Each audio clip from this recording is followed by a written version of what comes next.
don't forget like, share and subscribe my e-commerce channel on YouTube.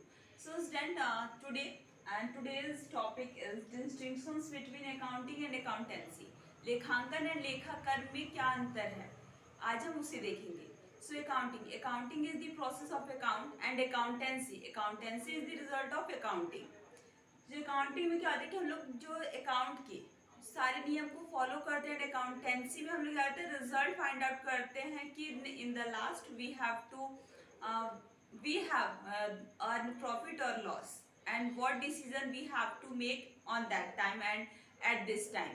So today we have see distinctions between accounting and accountancy कि हम लोग लेखांकन लेखाकार में अंतर देखेंगे. So we have to discuss only 4 points. Okay, so first is meaning, अर्थ क्या है, स्कोप क्षेत्र क्या है, संबंध इनके क्या है, फंक्शंस कार्य क्या होते हैं, किसका कार्य क्षेत्र बड़ा है, किसका कार्य करने के जो दायरे हैं वो छोटे हैं, किसको ज़्यादा नॉलेज की आवश्यकता होती है, किससे कम नॉलेज की आवश्यकता होती है, अकाउंटिंग में हम किन किन हेड को इंक्लूड करते हैं, अकाउंटेंसी में हम किन किन हेड्स को इंक्लूड करते हैं. Today we shall see that. Okay, so first is meaning. So लेखांकन कहते किसे हैं, तो in the accounting we have to prepare all the details according on the daily basis like bookkeeping and the included. So उसमें जो classification, trial balance, ये सारी जो डिटेलिंग होती है वो हम इसमें करते हैं. बट हम ये भी कह सकते हैं कि जहाँ पे भी बुक कीपिंग स्टार्ट होता है, बुक कीपिंग एंड होता है, वहाँ से अकाउंटिंग है वो स्टार्ट होती है. Where bookkeeping is stop, where accounting is the started. So always remember, जहाँ पे बुक कीपिंग स्टॉप होगी, जहाँ पे एंड होगी, वहीं से अकाउंटिंग जो होती है वो स्टार्ट होती है.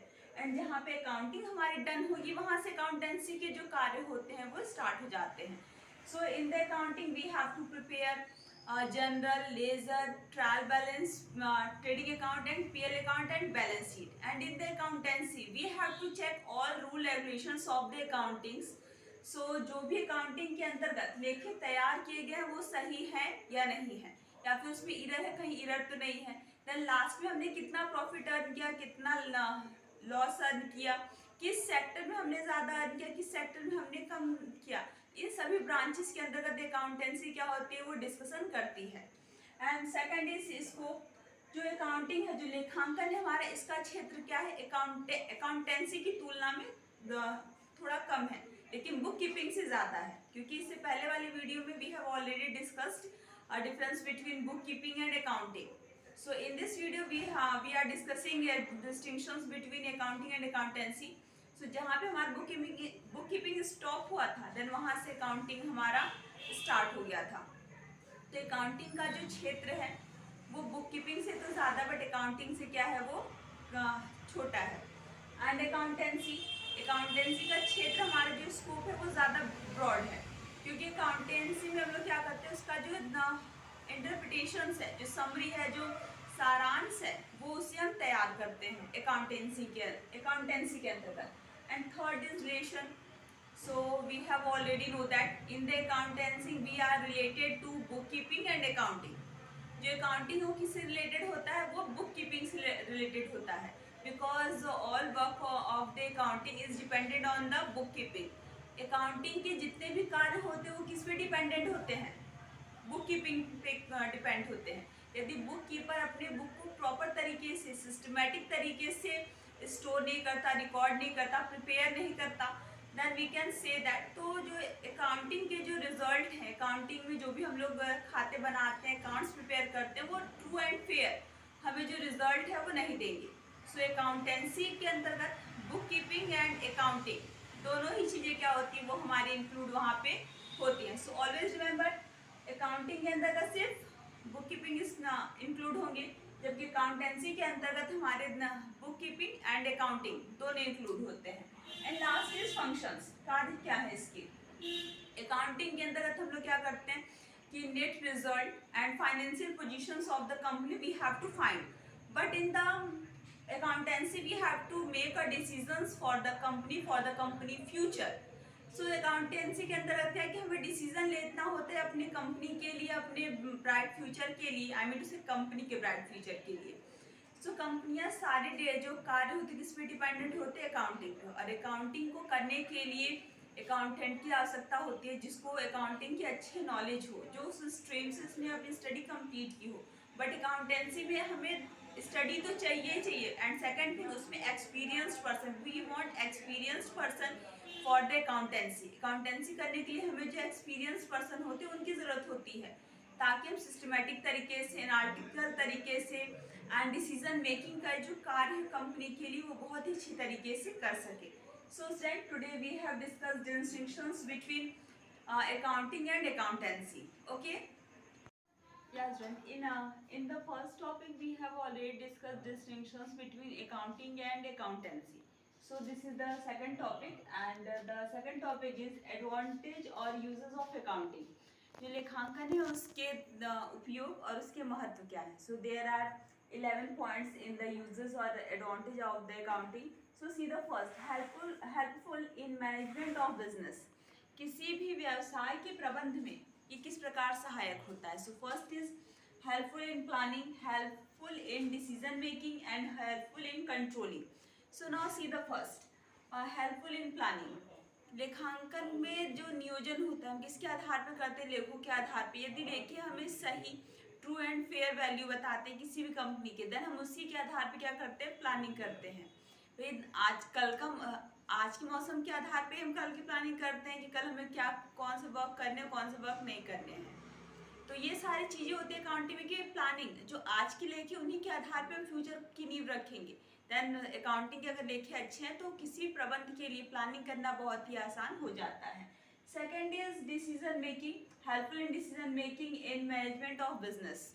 किसी भी व्यवसाय के प्रबंध में जो निर्णय एक ऐसी डिसीजन मेकिंग एक ऐसा स्टेज होता है, एक ऐसी प्रोसेस होती है जहाँ पे हमें बहुत अलर्ट रहना पड़ता है, क्योंकि अगर हम एक भी गलत डिसीजन ले लेते हैं then we will have to bear a very big loss in the company. तो कंपनियों को बहुत बड़ी जो लॉस है वो भी क्या करनी पड़ती है, बियर करनी पड़ जाती है, सहन करनी पड़ जाती है. सो डिसीजन मेकिंग के जो मैनेजमेंट ऑफ बिजनेस है उसमें भी ये बहुत ज़्यादा हेल्पफुल करता है अकाउंटिंग कि हम डिसीजन उन लेखों के आधार पर ले ताकि ट्रू एंड फेयर वैल्यू हमारी आती रहे. And last is controlling.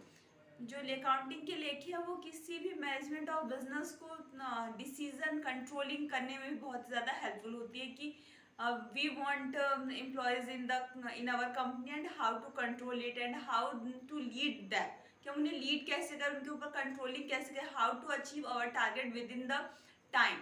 हम कैसे समय सीमा के अंदर अपने जो अचीव है, जो हमारा गोल है, हम उसको अचीव करें. So in the helpful in management of the business, so there are 3 topics we have discussed. Now see the second point. Provide the complete and the systematic record. Now in our previous video and in our previous topic we have already discussed we have to prepare systematic record in the company in daily routine basis. कि हमें routine basis पे क्या करना है, हमें per day के record के आधार पे, पर डे के ट्रांजेक्शन्स के आधार पे सिस्टमेटिक वे में हमें क्या करने हैं, रिकॉर्ड रखने हैं. As we already know that personal account, real account and nominal account. And जो हमारा गोल्डन रूल कहता है, गोल्डन रूल के बेस पे हम लोग क्या करते हैं, सारे लेखों को पास करते हैं. सो अगर वो हमारा क्लियर रहेंगे, सिस्टमेटिक हम रिकॉर्ड रखे रहेंगे, देन कहीं भी पॉसिबिलिटी नहीं बनती कि हमें कहीं लॉस बेयर करना पड़े या फिर डिसीजन जो हम कंप्लीट रिकॉर्ड रखें उसमें कहीं भी कोई मिस्टेक आएगी. सो ये लेखांकन है वो उस कार्य के लिए भी सहायक है कि हमारे थोड़े से भी इरर, थोड़े से भी जो फॉल्ट है वो नहीं आएंगे.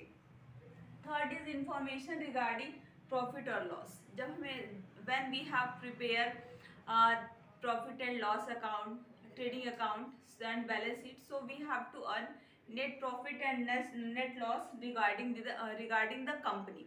तो कंपनी से संबंधित जो रिकॉर्ड होते हैं, जो प्रॉफिट और लॉस जो होते हैं वो भी हमें पता चलते हैं. एंड देन हम उसे इन्फॉर्म करते हैं कि इस सेशन या फिर इस फाइनेंशियल ईयर हमने कितना प्रॉफिट अर्न किया, कितना लॉस अर्न किया and what's the reason. And next is fourth, information regarding the financial positions.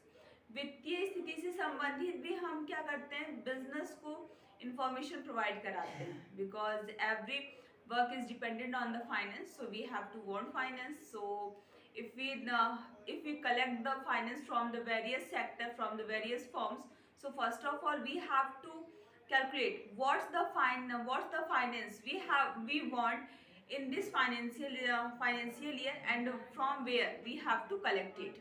So इसके लिए भी हमें कि कितने फाइनेंस चाहिए और हमें किन किन सोर्सेज से कलेक्ट करेंगे, ये इससे रिगार्डिंग जो भी इंफॉर्मेशन होगी वो हम कंपनी को प्रोवाइड कराते हैं. And fifth is enable comparative study. So हमें कंपैरेटिव स्टडी भी करनी पड़ेगी कि किस प्रोडक्ट की कॉस्ट ज़्यादा आ रही है और किसकी कम आ रही है, क्योंकि हम उन्हीं प्रोडक्ट की प्रोडक्शन करेंगे, हम उन्हीं मार्केट में अपने प्रोडक्ट को सेल करते हैं जहाँ पे किसी भी वस्तु की जो लागत होती है, जो पर यूनिट कॉस्ट होती है, जो टोटल कॉस्ट होती है, अदर के कंपेरिजन में क्या आएगी, वो कम आएगी. So yes, and six is helpful in assessment of the tax liabilities. कर निर्धारण में भी बहुत ही सहायक होता है, बहुत ही हेल्पफुल होता है accounting, because in the accounting we have to calculate after preparing a balance sheet earn tax. So GST के अंदर हालांकि पहले हम इनडायरेक्ट टैक्स कैलकुलेट करते थे तो बहुत सारे टैक्स के बर्डन थे, टैक्स सुपर टैक्स स्लैब हमारे हो गए थे, देन सबको हटा के जीएसटी आ गया. सो टैक्स लायबिलिटीज को भी बहुत ज़्यादा असेसमेंट करता है, उसका निर्धारण करने में सहायक है. एंड देन टैक्स पे हो जाने के बाद आफ्टर ऑडिट बाय ऑडिटर के ऑडिट कर देने के बाद जो भी लेखे होते हैं हमारे वो ट्रू एंड फेयर हो जाते हैं एंड वो ट्रस्टेबल हो जाते हैं, कोई भी आसानी से उनके ऊपर ट्रस्ट कर सकता है क्योंकि गवर्नमेंट के पास प्रूफ होता है. And seventh is evidence in the legal matters. जो भी लीगल मैटर्स होते हैं, जो भी वैधानिक कार्यवाहियाँ होती हैं, उसमें भी हम इन लेखों को साक्ष्य के रूप में प्रस्तुत कर सकते हैं. This is the proof. ये प्रूफ भी है कि गवर्नमेंट भी इसको मान्यता देती है. And it is facilitates sale of business. If any company want to sell any unit of the company, if any part of the company for the bearing loss and for the every purpose, यदि कोई भी company अपनी किसी भी इकाई को, किसी भी यूनिट को एंड किसी भी पार्ट को कंपनी के बेचना चाहती है, then after preparing accounting books and they can sell it. तो सबसे पहले जो भी इसके लेखे बनते हैं, trading PL balance sheet and summary बनाने के बाद उसको क्या करते हैं, आसानी से सेल कर सकती है कि उस सेक्टर को आसानी से दिखा सकते हैं कि this sector I want to sell it, then you can, if you want then you can purchase it. Okay, now ninth is helpful in the raising loan.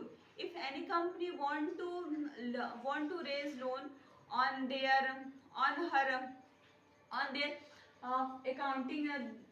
Accounting records, they आसानी से भी वो लोग क्या कर सकते हैं, उस पर लोन ले सकते हैं क्योंकि अकाउंटिंग लेखे यदि हमारे बहुत ही अच्छी तरीके से प्रिपेयर किए गए हैं, टैक्स उसके साथ डिडक्ट हुए हैं, ऑडिटर द्वारा ऑडिट कर दिए गए हैं, देन हम किसी भी फाइनेंशियल इंस्टीट्यूशन से, किसी भी बैंक से वो आसानी से लोन वहाँ पे ले सकते हैं. सो अगर हमें अकाउंटिंग का उपयोग ये भी है कि हमें आसानी से लोन लेने में, अपनी कंपनी को ग्रो करने में ये बहुत ज़्यादा हेल्पफुल ये हमारे लिए है. And last is next is helpful in partnership accounts. यदि हम पार्टनरशिप अकाउंट अपने आप बनाते हैं, अगर हम कैपिटल अकाउंट बना रहे हैं, करंट अकाउंट बना रहे हैं, लोन अकाउंट बना रहे हैं, ड्रॉइंग अकाउंट बना रहे हैं, profit and loss realization account बना रहे हैं, एडजस्टमेंट अकाउंट, मतलब जो कुछ भी लेके हम पार्टनरशिप में बना रहे हैं, सो अगर अकाउंटिंग के सारे रूल्स हम फॉलो करेंगे then we have to gain right decision for the company. So हम कंपनी के राइट डिसीजन लेने के लिए लाइबल हो जाते, निर्धारित हो जाते हैं, एबल हो जाते हैं कोई भी डिसीजंस को लेने के लिए.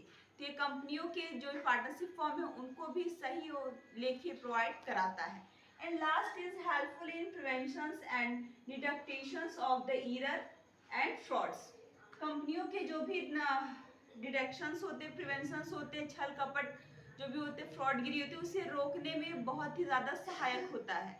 If we prepare all the records in daily basis on the systematic record, then we can easily find any error, any mistake of in our transactions. यदि हम अपने यहाँ सिस्टमेटिक तरीके से अकाउंटिंग की बुक प्रिपेयर कर रहे हैं, बुक कीपिंग के सारी चीज़ों को हम लोग अच्छे से प्रिपेयर कर रहे हैं, then we can easily find the mistake. हम आसानी से क्या कर सकते हैं, किसी भी एरर को, किसी भी मिस्टेक को, किसी भी फ्रॉड को पकड़ सकते हैं एंड देन उसके बाद के जो स्टेप होते हैं हम उससे आसानी से ले सकते हैं.